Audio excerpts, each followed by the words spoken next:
ঢাকার অদূরে অবস্থিত দেশের সবচেয়ে বড় অটোমেশন কোম্পানি টেকনোম্যাক্স, যেখানে তৈরি হয় দুনিয়ার সবচেয়ে অ্যাডভান্স আর্টিফিশিয়াল ইন্টেলিজেন্স মেশিন। কিন্তু আজ সেখানে শ্মশানের নীরবতা।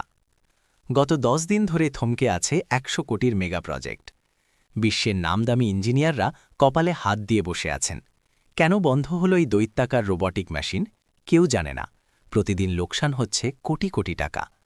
আর ঠিক তখনই গেটের বাইরে ধুলবালিতে বসা 15 বছরের এক জুতো ব্যালিশ করা ছেলে শান্ত গলায় বলল, স্যার, আমি কি একবার চেষ্টা করে দেখব? সবাই হো হো করে হেসে উঠল। কেউ তাকে পাগল বলল, কেউ দিল ধমক। কিন্তু তারা জানত না, এই ছেঁড়া জামা পরা ছেলেটির ভেতরে লুকিয়ে আছে এমন এক প্রতিভা যা বদলে দেবে সবার ভাগ্য। বন্ধুরা, আজ আমরা জানব এক অনাথ জুতো পালিশ করা বালকের গল্প, যে দুনিয়ার বাঘা বাঘা ইঞ্জিনিয়ারদের চ্যালেঞ্জ ছুড়ে দিয়েছিল। কে এই ছেলে, আর কেনই বা সে বড় বড় মেশিনের নাড়িভুড়ি চেনে? চলুন শুরু করা যাক। টেকনোম্যাক্স কোম্পানির মালিক আরিয়ান চৌধুরী। ট্যাক দুনিয়ায় যার নাম শুনলে বাঘে মহিষে একঘাটে জল খায়, কিন্তু আজ তার চোখে আগুন।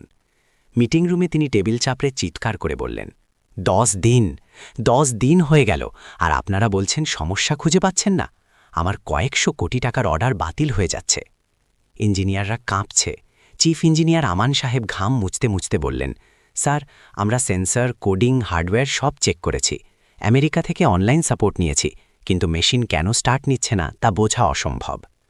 আরিয়ান চৌধুরী গটগট করে ফ্যাক্টরি থেকে বেরিয়ে এলেন। তার মেজাজ সপ্তমে। গেট দিয়ে বেরোনোর সময় তার নজর পড়ল রাস্তার ওপারে। ফুটপাতে একটা টুলের ওপর বসে আছে সেই 15 বছরের ছেলেটা। নাম তার রোহান, হাতে পলিশের ব্রাশ, পরনে নোংরা জামা, কিন্তু তার চোখ দুটো স্থির হয়ে ফ্যাক্টরির বড় কাঁচের জানলার দিকে। রোহান প্রতিদিন এখানে বসে।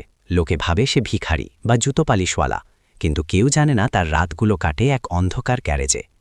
রোহানের মা খুব অসুস্থ, হার্টের সমস্যা, আর চিকিৎসার খরচ অনেক। ছোটবেলা থেকে রোহান বড় হয়েছে তার নানার কাছে। তার নানা ছিলেন একসময়ের তুখোর মেকানিক, যিনি একসময় এই টেকনোম্যাক্স কোম্পানিতেই কাজ করতেন। কিন্তু একটা দুর্ঘটনার পর তাকে কাজ থেকে বের করে দেওয়া হয়।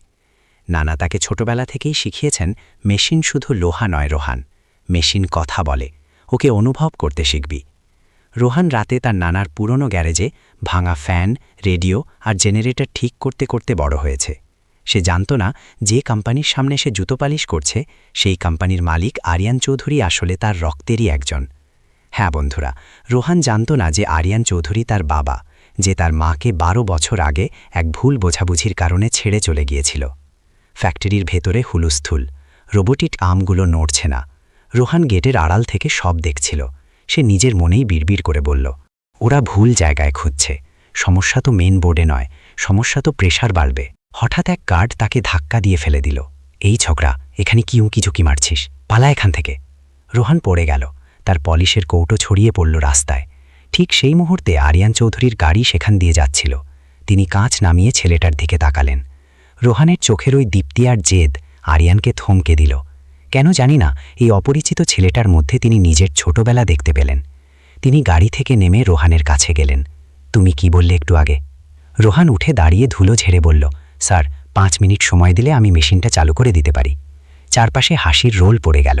ইঞ্জিনিয়াররা টিটকারি দিয়ে বলল, জুতো পালিশ করতে করতে মাথা খারাপ হয়ে গেছে ছেলেটার।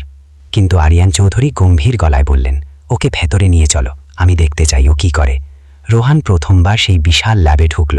কোটি কোটি টাকার মেশিন। সে পকেট থেকে একটা পুরনো স্ক্রুড্রাইভার বের করল। ইঞ্জিনিয়াররা তাকে উপহাস করে বলল, সাবধান, বেশি পণ্ডিতি করলে মেশিন ব্লাস্ট হবে। রোহান ভয় পেল না। সে মেশিনের একদম নিচে হামাগুড়ি দিয়ে ঢুকে গেল। হঠাৎ সে চিৎকার করে উঠল, স্যার, এটা তো নষ্ট হয়নি, এটাকে কেউ ইচ্ছা করে বন্ধ করে রেখেছে। পুরো ল্যাব নিস্তব্ধ হয়ে গেল। আরিয়ান চৌধুরীর কপাল কুঁচকে গেল। ষড়যন্ত্র নাকি নিছক যান্ত্রিক ত্রুটি?